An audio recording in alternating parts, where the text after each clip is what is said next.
Bonjour à tous les amis, bienvenue sur le canal Olympien, la CJC, pour la vidéo quotidienne. Vous savez que voilà, vous en prenez un petit peu l'habitude maintenant. Je reviens plus ou moins tous les jours sur les faits d'actualité concernant l'Olympique de Marseille. D'ailleurs, je voulais vous remercier parce que vous êtes de plus en plus à apprécier mes vidéos. En tous les cas, moi, je vous remercie de votre fidélité. Merci à tous ceux qui se sont abonnés. Merci tous les jours à ceux qui aiment les vidéos, qui likent, parce que c'est important tout ça. Ça permet à mes vidéos de remonter dans le référencement de YouTube. En tous les cas, merci à tous. Pour ceux qui ne me connaissaient pas, les amis, pensez à vous abonner. Voilà, je me permets chaque jour de faire des vidéos sur l'actualité de l'OM. Voilà, aujourd'hui, on va parler un petit peu de ce qui se passe autour de Pablo Longoria, de la méga plainte autour de lui qui a été annoncée hier. Donc, avant ça, je vais vous parler un petit peu du rapport des arbitres par rapport aux prétendues fautes qu'on aurait aimé avoir, mais a priori, il n'y a pas faute, il n'y a pas de carton rouge. Donc, face à l'équipe de Auxerre ce week-end, donc la DTA justifie donc le penalty refusé sur Merlin. Alors, les images montrent que le défenseur ne commet aucune faute par imprudence, même s'il ne touche pas le ballon. Le contact de son bras gauche sur le haut du corps de l'attaquant marseillais ne saurait justifier à lui seul la décision d'un penalty. Par ailleurs, le pied droit du défenseur se pose au sol en dehors de la trajectoire du joueur marseillais, avec le pied droit de ce dernier qui vient heurter le talon du défenseur. Voilà, que du blablabla, comme d'habitude, les amis. On sait très bien que cette corporation fait bloc. On sait très bien que cette corporation n'est pas ouverte à la discussion. On sait que cette corporation, donc avec les faits de masse, elle se couvre de pas mal de choses en France. Donc voilà, donc on est obligé de se plier à dire qu'il n'y avait pas penalty. Ensuite, au niveau du carton rouge, a priori, de Derek Cornelius, donc il est justifié, voilà, alors que tous les gens qui connaissent le football vont te dire qu'il n'y avait pas penalty, qu'il n'y avait pas carton rouge. Là, on insiste, on se cache, on fait l'autruche, on reste solidaire et on dit non, le carton rouge était bien présent. Voilà, à partir de là, comment voulez-vous que les clubs se défendent, voilà, et que l'OM surtout se fasse respecter dans les erreurs de décision qui se cumulent depuis le début de la saison, donc on ne va pas revenir dans tout ça. Alors hier, les amis, on a appris que 111 arbitres allaient porter plainte contre Pablo Longoria. Donc ça représente en fait tous les arbitres de Ligue 1, tous les arbitres de Ligue 2, les arbitres de touche, patin, coup fin. Au total, on arrive donc à 111 arbitres qui vont porter plainte contre le président de l'Olympique de Marseille. Après, on n'est pas bête, hein. On sait très bien qu'à travers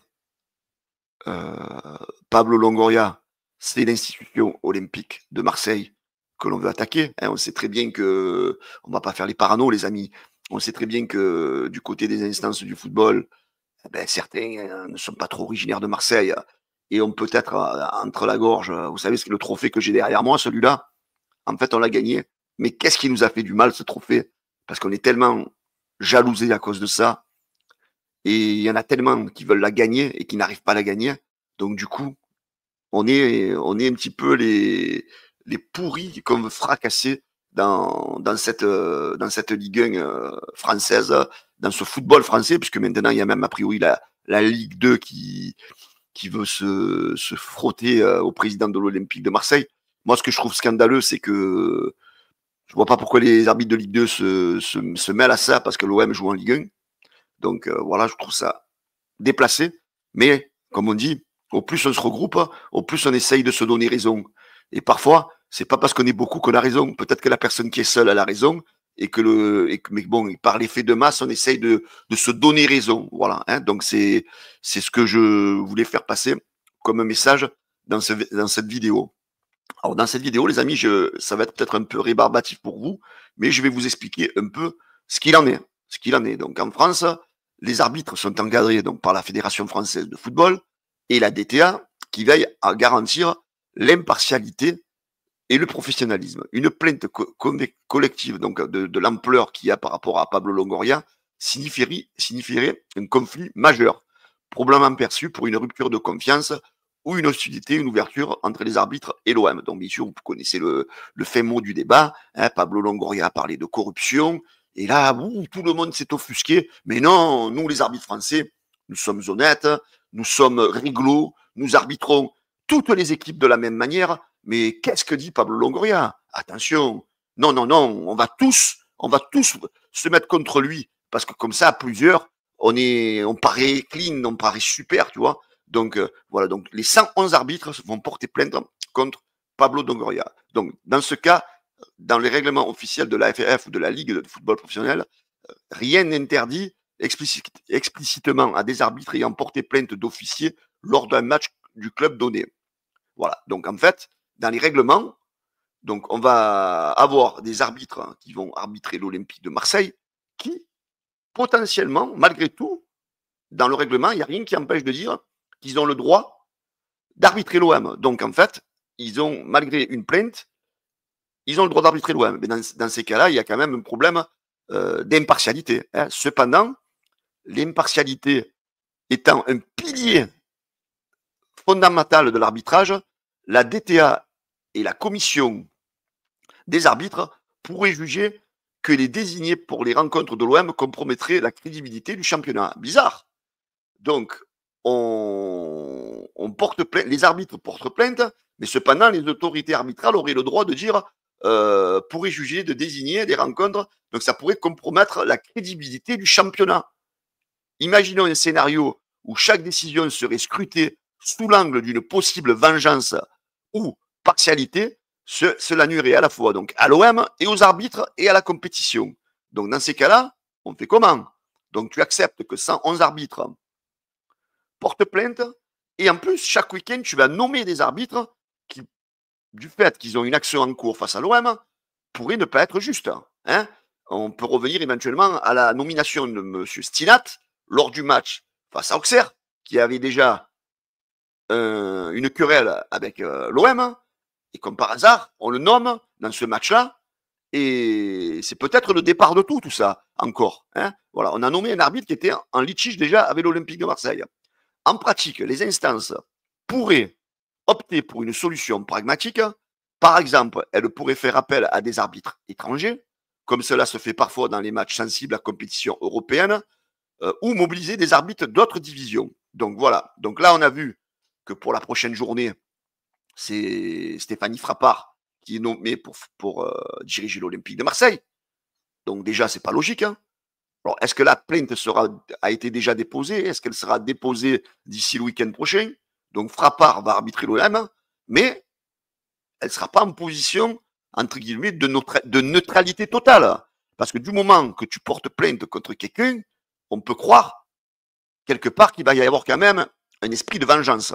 Hein, d'accord? Moi, si je porte plainte contre quelqu'un, c'est que ce quelqu'un m'a fait du mal, et quelque part, ben, j'ai plus trop envie de vouloir du bien de cette personne.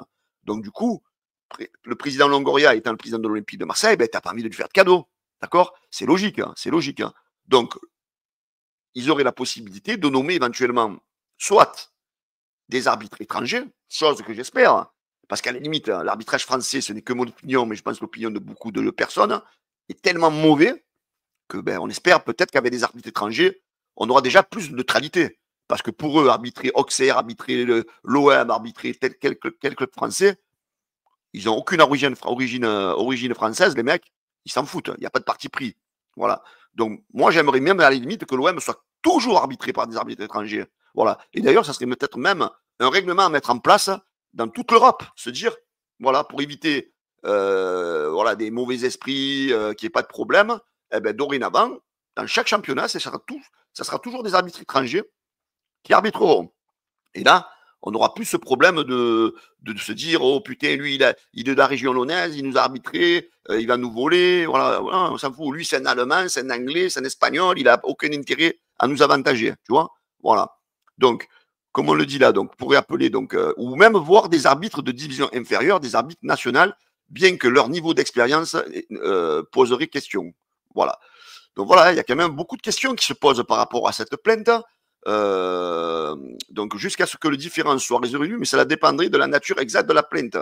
Donc la nature de la plainte, c'est bien sûr que Pablo Longoria a parlé de corruption. techniquement, il pourrait arbitrer, mais dans un tel cas extrême, il est presque certain que les autorités du football éviteraient de les assigner au match de l'OM. Ben bon, a priori non, pour l'instant non, puisque, comme je vous l'ai dit, Stéphanie Frappart va arbitrer le match de l'OM ce week-end. Donc c'est sûr que ces décisions vont être scrutées à la loupe.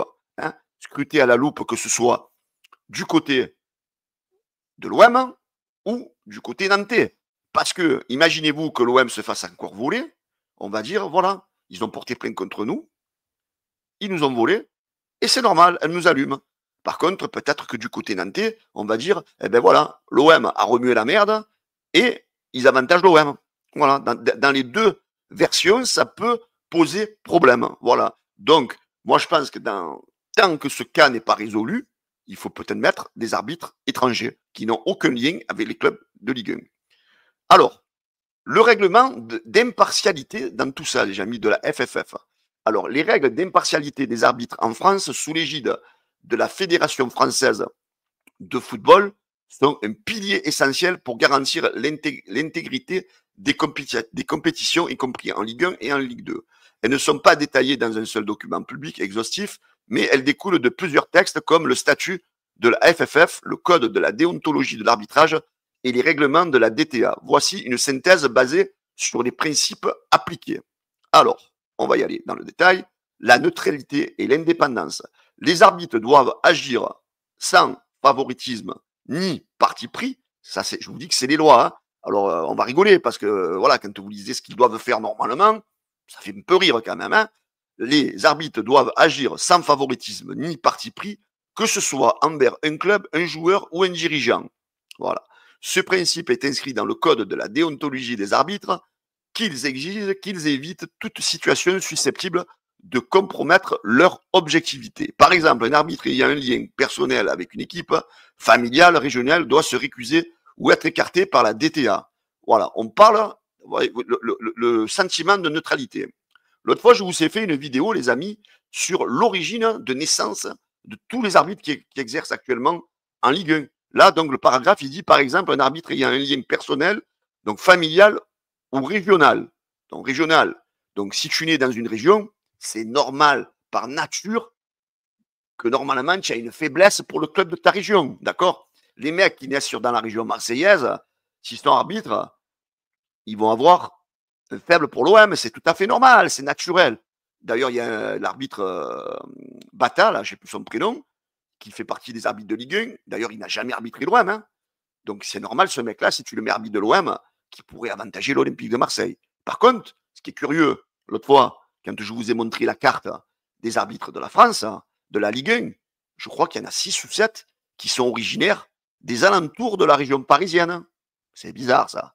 Hein, et je ne suis pas allé ausculter s'ils avaient arbitré des fois le PSG, mais voilà. Donc, il y a beaucoup trop d'arbitres qui sont de Paris. Donc, vu qu'il y a beaucoup trop d'arbitres qui sont de la région parisienne, ça voudrait dire que souvent, tu as des arbitres qui arbitrent l'OM qui sont de la région parisienne.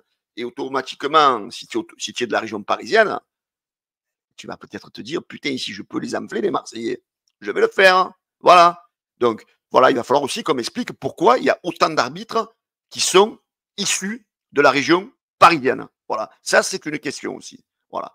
Deuxièmement, conflit d'intérêts. Si un arbitre est impliqué dans une situation qui pourrait affecter son impartialité, comme un différend personnel ou une plainte déposée contre un dirigeant, la FFF, via la DTA ou la commission des arbitres, peut intervenir. Bien que les règlements ne listent pas explicitement tous les cas, la pratique montre que les désignations tiennent compte de ces risques. Par exemple, un arbitre ayant publiquement critiqué un club pourrait être temporairement exclu de ces matchs. Voilà. Hein, donc, nous, on a beaucoup d'arbitres hein, qui ont quand même un grief contre nous. Voilà, le conflit d'intérêts, on porte plainte. Donc, la question elle se pose là. Est-ce que la fin du championnat ne va pas être faussée pour l'OM hein. Voilà. Donc, j'espère que cette fois-ci, il y aura du monde qui va bien faire son travail, tous les observateurs, tous les journalistes, tout le monde. Et moi, je fais même appel, les amis, à l'UEFA. Parce que, même si ça ne fait pas partie de vos trucs, il faudrait quand même peut-être zioter ce qui se passe en France. Parce que l'OM a ouvert sa gueule sur l'arbitrage. L'OM n'est pas content de l'arbitrage. Mais malheureusement, l'OM a été le seul à le faire. Donc, moi, j'en ai un petit peu contre tous les présidents de Ligue 1 qui se sont souvent plaints de l'arbitrage et qui n'ont pas suivi Pablo Longoria. Alors, peut-être que certains présidents, vous n'avez pas voulu suivre peut-être Pablo Longoria dans le mot corruption, mais vous aurez pu agir dans le mot qu'il y a des choses qui se passent dans l'arbitrage, que toutes les équipes ne sont pas arbitrées de la même manière. Peut-être qu'avec le poids de 3, 4, 5 présidents contre qui se seraient peut-être bougés ce week-end, peut-être que du côté de la FFF, de la DTA et de la LFP, on aurait vécu ça peut-être autrement. On aurait dit, oh là, il n'y a pas que Pablo qui se plaint, il y a tout le monde qui se plaint. Voilà. Donc moi, j'en veux beaucoup à tous les présidents des clubs qui se plaignent souvent dans la presse par rapport à l'arbitrage. Ensuite, réquisition et gestion des désignations. La DTA, dirigée par un responsable comme Anthony Gauthier, supervise les affectations des arbitres. Elle s'appuie sur des critères comme l'expérience, la forme, mais aussi l'absence de conflit potentiel. Donc voilà, M. Gauthier, il va falloir m'expliquer là comment vous allez faire pour désigner des arbitres. Parce qu'ils sont tous en plainte contre Pablo Longoria, président de l'OM. Donc ça va être compliqué. Donc j'espère que vous allez avoir l'idée de nommer des arbitres étrangers jusqu'à la fin de la saison avec l'Olympique de Marseille. Si tous les arbitres de Ligue 1 et de Ligue 2 portaient plainte comme un président comme Pablo Longoria de l'OM, cela créerait un précédent inédit. La FFF pourrait alors estimer que leur impartialité collective est compromise, même sans règle écrite, et ajuster les désignations en conséquence. Voilà. Donc la FFF pourrait dire tout le monde a porté plainte, donc ça va être compliqué d'arbitrer l'OM jusqu'à la fin de saison. Donc, il va falloir trouver une solution. Pourquoi pas se diriger vers l'étranger, comme on le disait tout à l'heure.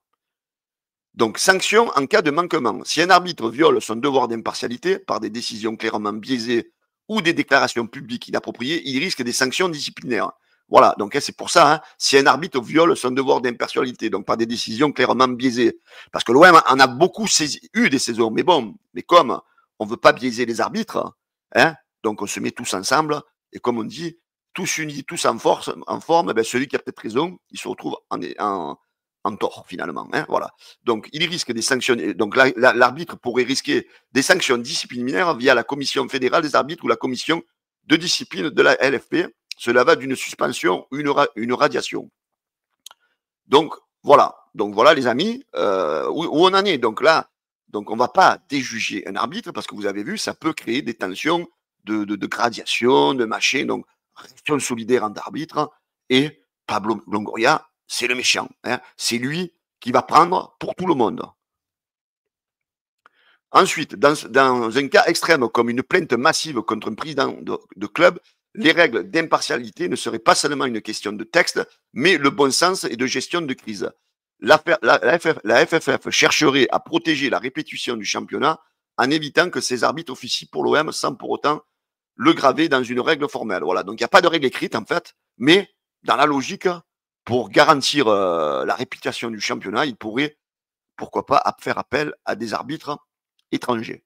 Donc c'est ce qu'on espère, c'est ce qui va se passer, parce que finalement, ça va être compliqué. Voilà, dans tout ce marasme-là, donc du coup, on voit que là, ils sont vraiment dans la merde, parce que cette plainte portée contre Pablo Longoria, ça remet en cause un petit peu la nomination des arbitres, parce que l'OM va pouvoir crier à l'impartialité, parce que les gens ont porté plainte contre toi, donc ça veut dire qu'ils peuvent s'ils veulent continuer à te tuer, ils vont te tuer.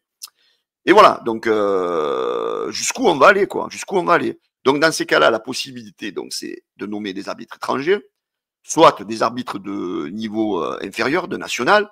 Après, j'ai vu aussi passer qui pourrait éventuellement, pendant un certain temps, suspendre Pablo Longoria, peut-être jusqu'à la fin de saison. Donc c'est ce qui va se passer. Et donc c'est ce qui va leur permettre de leur donner le droit, vu qu'il sera suspendu, de donner des arbitres français.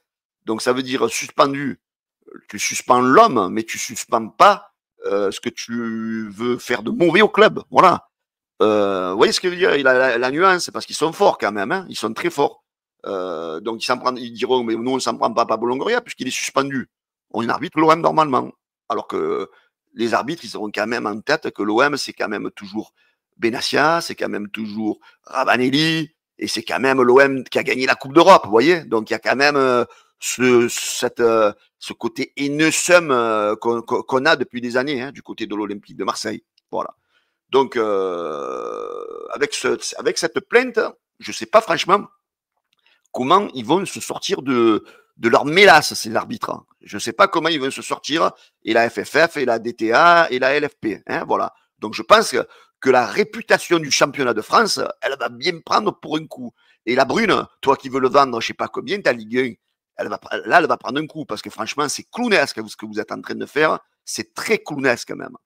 Alors, on voit qu'au niveau des instances européennes, comme par hasard, il y a une réunion qui est prévue le 1er mars, où on veut changer certaines règles, hein, parce que peut-être qu'on se rend compte au niveau de la FIFA, de l'UEFA, mais là c'est la FIFA a priori, que y a des choses qui vont pas dans l'arbitrage malgré tout. Il faut s'ouvrir, il faut discuter avec les présidents de clubs, il faut pas rester fermé.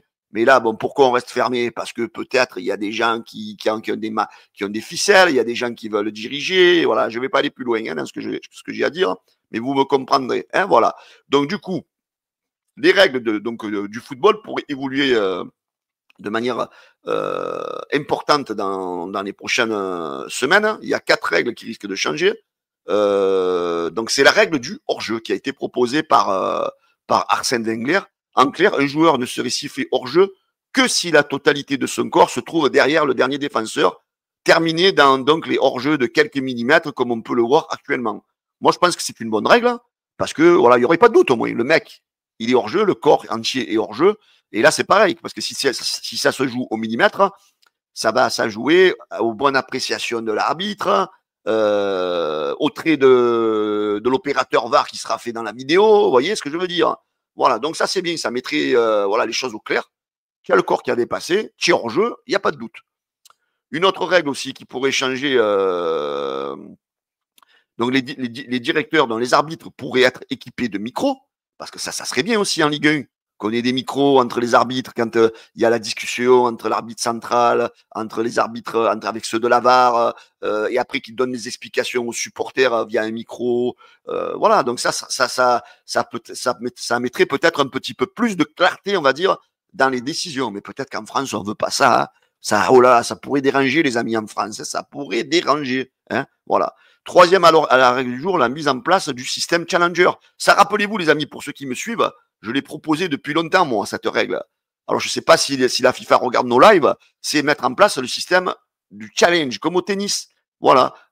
C'est-à-dire que aujourd'hui, seuls les arbitres peuvent utiliser la VAR. Eh bien, avec la règle du Challenger, les entraîneurs pourraient, à l'instar des joueurs de tennis, avoir la possibilité de demander l'utilisation de la vidéo pour revoir une action qu'ils jugeraient litigieuse. Voilà, ça c'est pas mal. Ça c'est pas mal et ça il faudrait le mettre en place. Mais peut-être qu'en Ligue 1 on ne veut pas le faire. Attention, oh là là, faut pas trop se mêler des décisions arbitrales. Hein, oh là là, ça serait peut-être dangereux hein, de faire ça en Ligue 1. Et ensuite, bien entendu, les techniciens n'auraient qu'un nombre limité d'interventions. Ça c'est normal parce qu'on ne va pas demander la barre toutes les 3 minutes. Et enfin, le quatrième point étudié serait la possible introduction de la possibilité de stopper le chronomètre. Comme cela se fait déjà au rugby, voilà, c'est pour éviter les pertes de temps, quand il y en a qui font des cinémas sur des blessures, les machins. Ça, c'est pas mal aussi, donc, d'arrêter le chronomètre. Voilà, les amis. Voilà, j'avais envie ce matin, voilà, de vous faire cette vidéo, voilà, pour vous exposer un petit peu le côté clownesque de cette plainte des 111 arbitres qui se mettent quand même dans la merde. Parce que comment on va arbitrer l'OM maintenant? Parce que ça va être compliqué. Parce qu'ils seront quand même dans une procédure où, et ben, quand tu es dans une procédure, ben, tu n'es pas impartial. Hein, donc tu veux atomiser la personne sur laquelle tu as une procédure. Donc il y aura un esprit de vengeance sur le mot corruption qu'aura dit Pablo Longoria. Ce soir, eh ben, on va connaître la sanction de Pablo. Donc je pense qu'elle va être très très très sévère. À mon avis, il va prendre cher, les amis. Grabanelli, bon, il va prendre une sanction, mais bon, moindre. Mais le pire, c'est Pablo Longoria. Alors moi, ce que j'ai envie de dire, les amis, j'ai envie de m'adresser du côté de la direction de l'Olympique de Marseille, les gars. Même si Longoria prend une grosse sanction, les gars, il va falloir rester tranquille. Parce que c'est ce qu'ils cherchent, les gars. Ils cherchent à déstabiliser le club, tous ces mecs-là. Alors, j'espère, je connais le sang chaud de Benassia, qu'il va rester calme. De Zerbi pourrait aussi dégoupiller et dire la Ligue 1, machin, je me casse, je ne veux plus rester. Bon, en fait, leur but, les gars, c'est de nous désintégrer, en fait, à cette commission, à cette Ligue 1, à cette FFF, DTA, LFP.